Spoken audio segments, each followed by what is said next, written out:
विद्यार्थी मित्रांनो नमस्कार. एलिमेंटरी आणि इंटरमिजिएटच्या ज्या आपल्या चित्रकलेच्या परीक्षा असतात त्याच्यामध्ये काही वेगवेगळ्या वस्तू आणि त्या वस्तूचं रेखाटन आणि रंगकाम कसं करायचं या संदर्भाने मी तुम्हाला काही शिकवणार आहे. आज आपण जी वस्तू घेतो आहे ती वस्तू आहे एक बकेट. काय करायचं आहे आपल्याला तर हे पहा, मी या बकेटचं एक रेखाटन आणि रंगकाम या ठिकाणी करणार आहे. आपण इथे गृहीत धरतो आहे की याचा उजेड हा डावीकडून आलेला आहे, म्हणून ही बाजू त्याची लाईट झाली आणि ही त्याची बाजू डार्क झाली. आता सपाट कागदावर आपल्याला जेव्हा 3Dमध्ये एखादी वस्तू दाखवायची असते तर ती कशावर आधारित राहते तर लाईट, मिडल आणि डार्क या 3 टोनवर. जर हे 3 टोन असतील तर तुमचं चित्र अत्यंत सुंदर, सुबक आणि उठावदार दिसणार आहे. जर इकडे डार्क असेल तर ही बाजू आतमध्ये आहे हे दाखवण्यासाठी तुम्हाला डावीकडून डार्क आणि उजवीकडे लाईट करत न्यावं लागेल. मग आता याचं ड्रॉइंग आणि याचं कलर काम, रंगकाम मी तुम्हाला या ठिकाणी शिकवणार आहे. सगळ्यात आपल्याला अगोदर काढायचं आहे की ही बकेट रुंद किती आहे, ही उंच किती आहे. आता याचं साधारणतः माप मी तुम्हाला साध्या पद्धतीने एकदा समजून सांगतो की कसं करावं लागेल.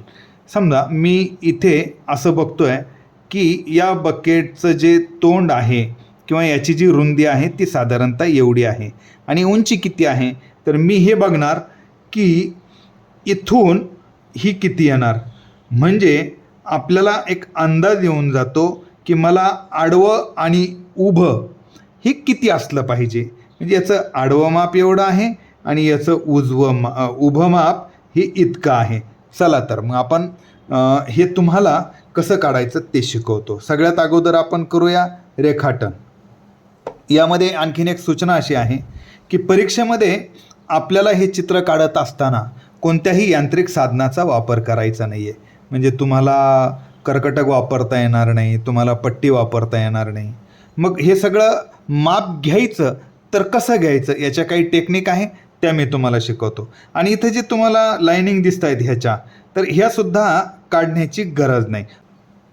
प्लेन आपण त्याचं रेखाटन करणार आहे आणि रंगकाम करणार आहे. चला मी तुम्हाला या ठिकाणी आता समजून सांगतो. आता हा झाला कागदाचा आकार. तर या कागदाच्या जर मी या भागात चित्र काढलं तर ते शोभून दिसणार नाही. मग याच्या काही पद्धती, काही नियम असतात. इथे आपल्याला याच्या मधोमध हा आकार काढायचा आहे.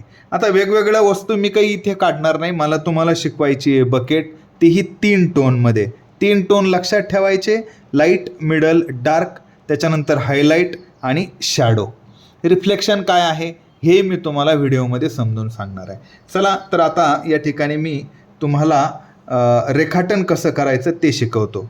आता बकेटच्या तोंडाचं आपल्याला रेखाटन करायचं आहे. म्हणजेच काय की त्याची एक आडवी बाजू आपल्याला काढून घ्यायची आहे. मग आता मला काढायची आहे एक आडवी रेषा, पण बकेट जर समजा पेपरच्या या कागदाच्या मधोमध येऊ द्यायची आहे. मग मला काय करायचं आहे, या कागदाचा अगोदर मध्ये उभी रेष काढायची. मग माप कसं काढणार तर सोपी गोष्ट आहे. मी एक अंदाज बघतो आहे, हे पहा, इथून मी मोजतो आहे, हे दिसतं आहे, हां, इथून मी मोजलं आणि इथे असं केलं.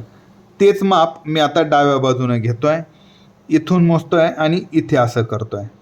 म्हणजे ही बाजू आणि ही बाजू आता ह्या दोन्हीच्या पुन्हा सेंटरला येऊ तर इथे आलं, हे सेंटर याचं आलं.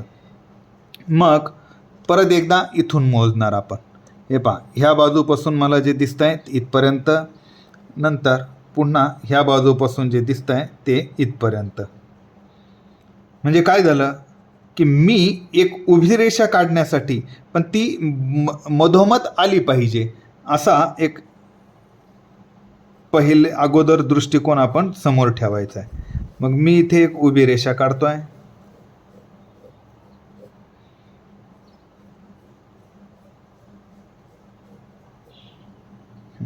हे झालं या कागदाच्या मधोमध असणारी उभी रेषा. मी पुन्हा एकदा याला क्रॉस चेक करणार. म्हणजे कसं, हे बघा, इथे डाव्या बाजूला दिसत आहे, मी इथून माप घेतो आहे ते इथपर्यंत आणि पुन्हा तेच माप मी इथे घेतो आहे. म्हणजे जवळपास आता ही रेषा उभी आलेली आहे आणि मधोमध आहे. आता बकेटची उंची, तर साधारणतः बकेट आपण काय करतो आहे, इथे घेऊ आणि इथून आता खाली किती घ्यायचे ते मी मगाशी दाखवलं ना, की त्याचं तोंड किती आडवं आहे आणि त्यानुसार पूर्ण त्याला किती उभं दाखवायचं आहे. तर ते जवळपास सारखंच आपल्याला त्याचं माप लक्षात आलं. आता इथे मला एक आडवी रेषा काढायची आहे. समजा त्याची मधली म्हणजे जे तोंड आहे म्हणजे काय, समजा हे पहा, मला काढायचा आहे हा आकार, पण मग हा सरळ पण आला पाहिजे ना. आता असं जर काढलं तर तो सरळ येणार नाही. मग काय करायचं आहे, मला याची एक आडवी रेषा काढायची. म्हणून मी इथे एक आडवी रेषा काढतो आहे आणि मी असं ठरवलं आहे की मला इथून आडवी रेषा काढायची आहे. पण मग जसं इथून ह्याचं माप घेतलं आणि इथून ह्याचं माप घेतल्यावर ही मधोमध आणि उभी रेषा आली, तसं आडवी रेषा येण्यासाठी मात्र आपल्याला आता इथून त्याचं माप खाली घ्यायचं आहे. उदाहरणार्थ हे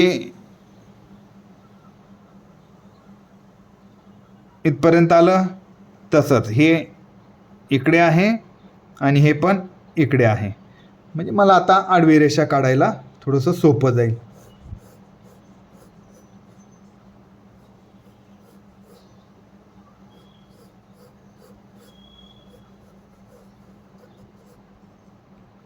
परत एकदा माप इथे आपण मोजणार.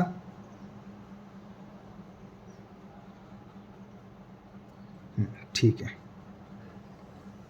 हे झालं आडवं आणि उभं. पण मग आडवं किती ठेवायचं, तर एक कागदाला शोभेल अशा पद्धतीनं त्या वस्तूचा आकार आपल्याला दिसला पाहिजे. मग मी काय करतो आहे, मला असं वाटतं आहे की ही बकेट एवढी बरोबर दिसेल. कुठून, इथून ही झाली आडवी बाजू, आडवी बाजूलाच उजव्या बाजूला आडव्या इतकीच आता आपल्याला उजवी बाजू दाखवायची. मग काय करायचं, पुन्हा तसंच हे माप जर इतकं असेल तर तेच माप आपल्याला इकडेही तितकंच घ्यायचं आहे. पण आपण वारंवार चेक करत राहणार की बरोबर आलं आहे का. मी परत काय करतो आहे, इकडून मोजतो आहे. हे पहा, हे एकदम बरोबर माप आलेलं आहे. आता जो हा भाग काढायचा आहे तर इथे आपल्याला असं करून चालत नाही किंवा असं करून चालत नाही. डोळ्याच्या लेवलच्या बकेट किती खाली आहे त्यानुसार याचा हा आकार आपल्याला लक्षात येईल. अर्थात हे पर्स्पेक्टिव्हमध्ये किंवा यथार्थ दर्शन जेव्हा मी व्हिडिओ शिकवणार आहे त्या व्हिडिओमध्ये मी तुम्हाला ही माहिती देणार आहे. तुर्तास आपण हेच लक्षात घ्यायचं आहे की जी बकेट आपण बघितली त्या बकेटसारखी आपल्याला एक बकेट काढायची आहे. मग मी काय करतो आहे, इथे हे अशा पद्धतीने करतो आहे.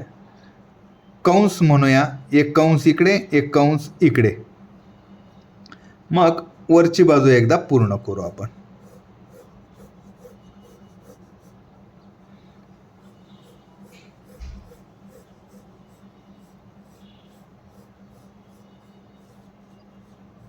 ठीक आहे, हां, ही झाली वरची बाजू. आता हीच मला खाली काढायची आहे, पण मग ती इथं येईल का इथं येईल असा एक प्रश्न निर्माण होतो. मग काय करणार, हे जितकं माप घेतलेलं आहे कोणतं, हे आणि हे, आता हेच माप सेम आपल्याला खाली येऊ द्यायचं आहे. मग त्याच्यासाठी मी काय करायचं,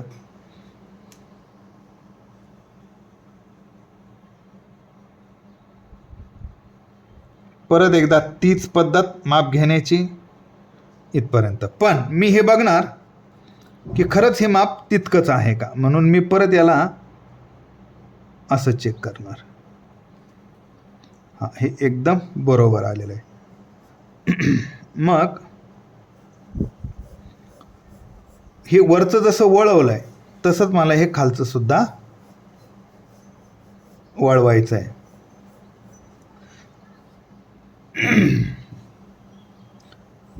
इथे आता हा कागद मी थोडासा उलटा करून बघतो, म्हणजे तुम्हाला एक गोष्ट लक्षात येईल की इथे काही चुकलंय काय. तर हो, हे जेवढं अंतर दिसतंय मला हे तेवढं अंतर नाही आहे. मग मी काय करायचं,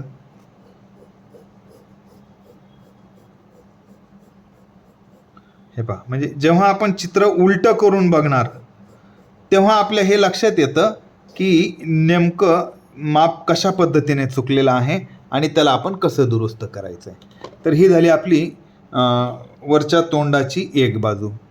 पण इथे परत एक ही जी आडवी रेषा या कंसाला, म्हणजे हे पहा, ही आडवी रेषा या कंसाला जिथे छेदते त्या कंसापासूनच एक उभी रेषा आपल्याला काढायची. बरोबर त्या कंसाला छेदनबिंदूपासूनच उभी रेषा आली पाहिजे. म्हणजे ही आडवी रेषा आणि ही उभी रेषा हा इथे एक कोपरा होतो आणि मग हे असं वळालेला भाग आहे कंसाचा भाग. इथे मी आता, आणि ही रेषा उभीच आली पाहिजे. डाव्या बाजूची जशी उभी आली तशीच ही उजव्या बाजूची पण उभी आली पाहिजे. हे जितकं किंवा हे जसं वळालेलं आहे तसंच आता हे वळालेलं पाहिजे. म्हणजे हा बकेटचा काय झाला, काठ. याला म्हणायचं बकेटचा काठ किंवा बकेटच्या तोंडाची बाजू.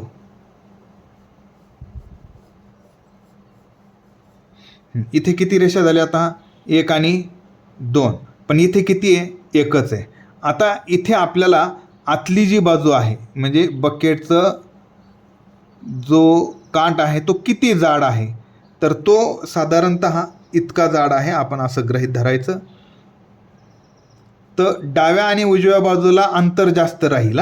डाव्या आणि उजव्या बाजूला याचं अंतर, पण इथे मात्र याचं अंतर थोडंसं कमी होईल.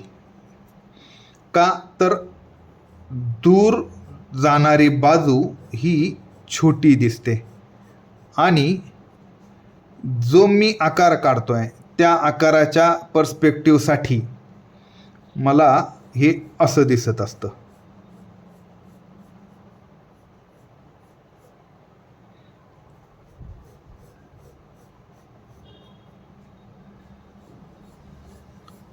पण मग आता हे बरोबर आहे की नाही याच्यासाठी मला काय करायचं आहे, पुन्हा एकदा याला उलटं करून पाहायचं आहे. हे पहा, हे बघितलं. आता इथे काय झालं, इथे जेवढी जाडी आहे तेवढी जाडी मला इथे दिसत नाही. मग मी त्याला दुरुस्त करायचं. हे पहा, हे झालं आता बरोबर.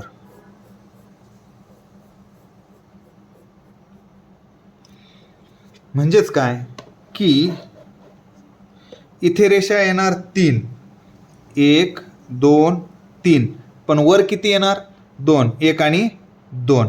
आता ही जी बाजू आहे हीच बाजू आपल्याला अशी थोडीशी खाली न्यायची. कोणती, हे बा, हे आतला कंस बरं, बाहेरचा नाही. बाहेरच्या कंसाला हे झालं, आता हा आतला कंस आहे.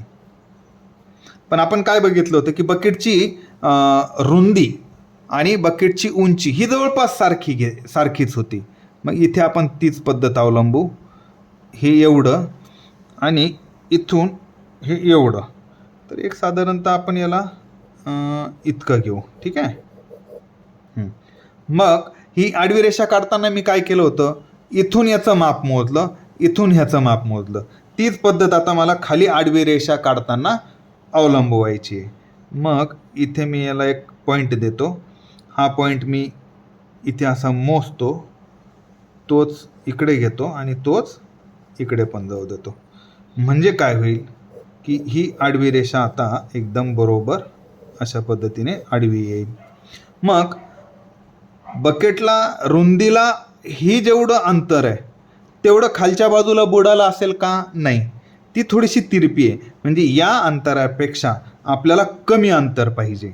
मग काय करणार, तर डाव्या बाजूनेच हे जर एवढं असेल तर मी थोडंसं त्याला आता कमी करतो. म्हणजे मला असं वाटतं आहे की याला मी इतकं करावं. ठीक आहे. ही झाली आतली बाजू. मग इथून येणार ती, कारण हा जो भाग आहे हा भाग, हा म्हणजे आपण जिथे बोटाने असं त्याला उचलू शकतो ती बकेट, तर ते जे अंतर आहे ना ते अंतर आहे तेवढं. मग इथून मी याला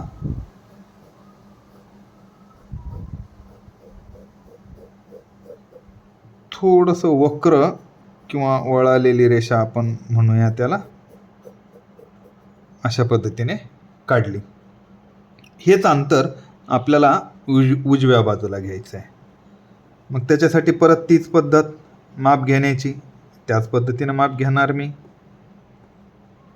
पण क्रॉस चेक परत करणार की हे बरोबर आहे का, म्हणून मी परत त्याला उजवीकडून माप घेणार. हां, इथे थोडंसं, एक मिनिट, हां जवळपास बरोबरच आहे. मग हीच बाजू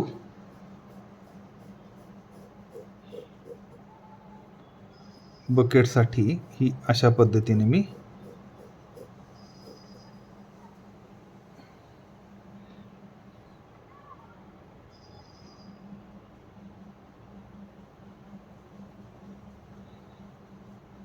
आता हे डावीकडचं जसं माप आहे तसंच उजवीकडचं आहे, पण बरोबर आहे का नाही हे बघण्यासाठी मी परत याला उलटं करणार. इथे बघा, इथे थोडंसं असं फुगलेलं दिसतंय, इकडे मात्र तसं दिसत नाही, म्हणून याला मी त्या पद्धतीने करण्याचा प्रयत्न करतो आणि याला थोडंसं सरळ करूयात. आता हे जे अंतर आहे, हे पहा, हे जितकं अंतर आहे या अंतरापेक्षा जास्त अंतर हे खालच्या बाजूला पाहिजे, म्हणून मी असा अंदाज घेतोय की हे माप साधारणतः इतकं आहे.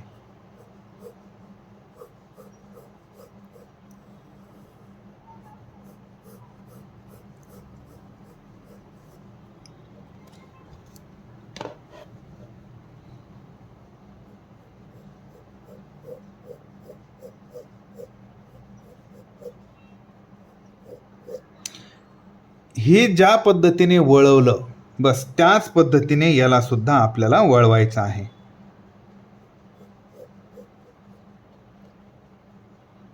मग याची खालची बाजू काढूयात.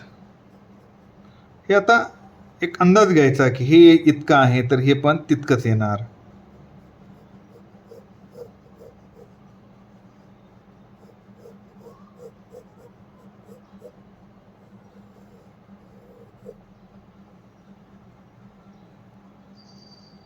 आता बकेटला एक कडी आहे बघा, मग ही कडी इथे काढायची आहे. एलिमेंटरीमध्ये ती नाही काढली तरी चालते, इंटरमिजिएटमध्ये मात्र आपण ती काढण्याचा प्रयत्न नक्कीच करायचा आहे, नव्हे आपल्याला ती काढायची आहे. तर ती तिची कशा पद्धतीने आहे ते एकदा बघून घ्या.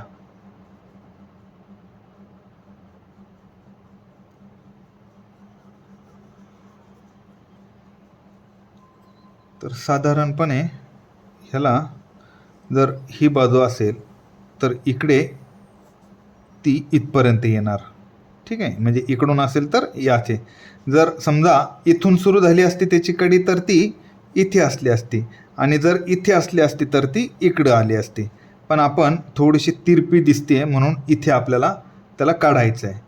मग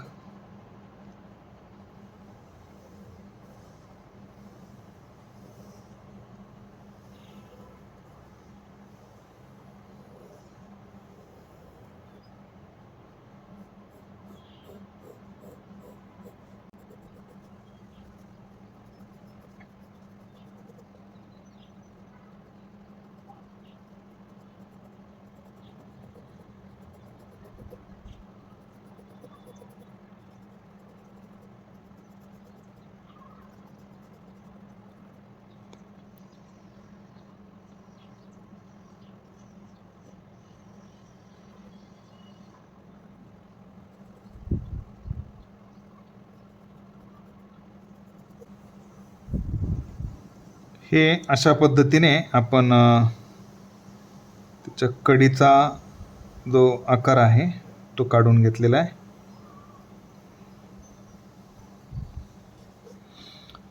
तर पहा विद्यार्थी मित्रांनो, हे अशा पद्धतीने आपण बकेट या वस्तुचित्राचं रेखाटन पूर्ण केलेलं आहे. इथे आपल्याला करायचं असं आहे की उजेडाची जी बाजू आहे ती डाव्या बाजूची असणार आहे, म्हणजे डावीकडून जेव्हा उजेड पडेल तेव्हा ही बाजू लाईट असणार. हे पहा, हा हायलाईटसाठी आकार सोडला आहे. इथपर्यंत आपण त्याला मिडल टोन देणार, इथे डार्क टोन देणार, आणि ही बाजू त्याची रिफ्लेक्शन राहणार. तसंच इकडेही हे डार्क असेल, हे मिडल असेल आणि इकडे लाईट असेल. एक हायलाईट इथे टाकून देणार. चला तर विद्यार्थी मित्रांनो, पहा हे अशा पद्धतीनं रेखाटन तुम्हाला करायचं आहे. याच्यानंतर जो मी व्हिडिओ अपलोड करणार आहे तो याचं रंगकाम कसं करायचं 3 टोनमध्ये ते शिकवणार आहे. नक्कीच अपेक्षा आहे की तुम्हाला मी हे शिकवलेलं लक्षात आलं असेल. तुमच्या काही प्रश्न असतील, तुम्हाला काही विचारायचं असेल तर तुम्ही मला डायरेक्ट मेसेज करू शकता किंवा माझ्या 9422207694 या नंबरवर व्हॉट्सॲपसुद्धा करू शकता. तुर्तास या चॅनलला सबस्क्राईब करून घ्या. व्हिडिओला लाईक आणि शेअर मात्र नक्की करा. धन्यवाद. थँक्यू.